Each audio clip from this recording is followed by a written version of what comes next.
1172।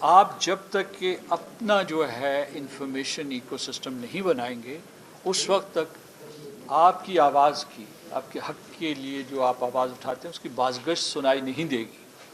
ہو سکتا ہے کہ اس میں جب آپ حق کی بات کریں گے اور ہو رہا ہے ایسے تو آپ کے خلاف دشنام تراشی ہوگی اور آپ کی آواز کو بند کرنے کی کوشش کی جائے گی، گلا گھونٹنے کی کوشش کی جائے گی. آج کی اس محفل کے حوالے سے میں آپ کو مبارکباد دیتا ہوں کہ آپ نے اس محفل کا انعقاد کیا، لوگوں کو بلایا، اور یہ وہ لوگ ہیں ان میں سے یہاں اس ٹیبل پہ وہ لوگ بیٹھے ہوئے ہیں جو کئی دہائیوں سے تحریک آزادی کشمیر کے لیے متحرک بھی ہیں. انہوں نے اپنی زندگیوں میں بھی قربانیاں دی ہیں اور یہاں اب تک قربانیاں دیتے چلے آ رہے ہیں. تو آج کے دن کے حوالے سے میں جو ہمارے محصور اور مقید قائدین ہیں دلی اور ہندوستان کے طول و عرض میں، ان کے لیے ایک مطالبہ کرتا ہوں جو آپ کے میرا خیال ہے کہ جو ترابی صاحب نے، محترم رشید ترابی صاحب نے جو اعلامیہ ترتیب دیا ہے اس میں بالخصوص اس کا ذکر موجود ہے. تو اس میں یہ ہے کہ اس میں خاص طور سے جو ہمارے آسیہ اندرابی صاحبہ ہیں، اس کے علاوہ جو ان کے میاں فتو صاحب ہیں اور جی قاسم فتو صاحب ہیں اور دوسرے جو یاسین ملک صاحب بالخصوص جو بہت صعوبت سے گزر رہے ہیں، شبیر شاہ اور باقی جو بھی قائدین ہیں، ان کی رہائی کا مطالبہ کیا جائے.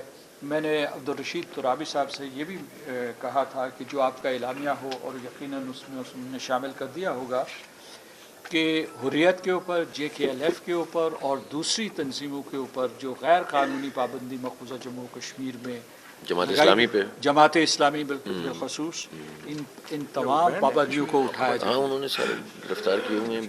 تو آپ کا بہت بہت شکریہ. اور کنفرم کر لیں کہ ابھی رائٹ ناؤ بینڈ ہے معذرت خواہ ہوں کہ تھوڑی دیر کے بعد جماعت اسلامی مقبوضہ میں کسی ایک اور محفل میں جو اسی یوم یکجہتی کشمیر کے سلسلے میں ہے اس میں چلا جاؤں گا. بسم اللہ الرحمن الرحیم. بہت شکریہ صاحب صاحب کا بہت شکریہ کہ انہوں نے اس اجلاس طلب کیا، کانفرنس کا انعقاد کیا. مختصراً کچھ باتیں آپ کے سامنے رکھنا چاہتا ہوں، اور اس سے پہلے کہ میں اپنی بات کروں اپنی ذاتی تشہیر بھی کر لیتا ہوں، اس میں شاید ہم سب کا فائدہ ہی ہے. جو لوگ بات کر رہے ہیں کشمیر کہاں کہاں ہم نے غلطیاں کی، کن کن غلطیوں سے سیکھ ہمیں آگے بڑھنا چاہیے، مستقبل میں کیا کرنا چاہیے، تو آپ سب سے گزارش ہے کہ میرا ایک چھوٹی سی کاوش جو کتاب کی صورت میں ہاسٹیلیٹی، اس کو ضرور پڑھیے، کیونکہ اس میں میں نے کوشش یہی کی ہے کہ جو میرا اپنا ٹینیور تھا بھارت میں ایز پاکستان ہائی کمشنر، اس کے لینس سے میں دیکھوں کہ کشمیر کا معاملہ کہاں کہاں ہم نے غلطیاں کی. دیکھیے بھارت کے دو ہی جو نیریٹو بھارت کا ہے، اس نیریٹو کبھی ویکیوم میں نہیں ہوتا.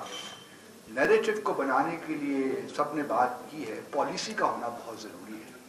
نیریٹو تبھی بنتا ہے جب کوئی پالیسی آتی ہو.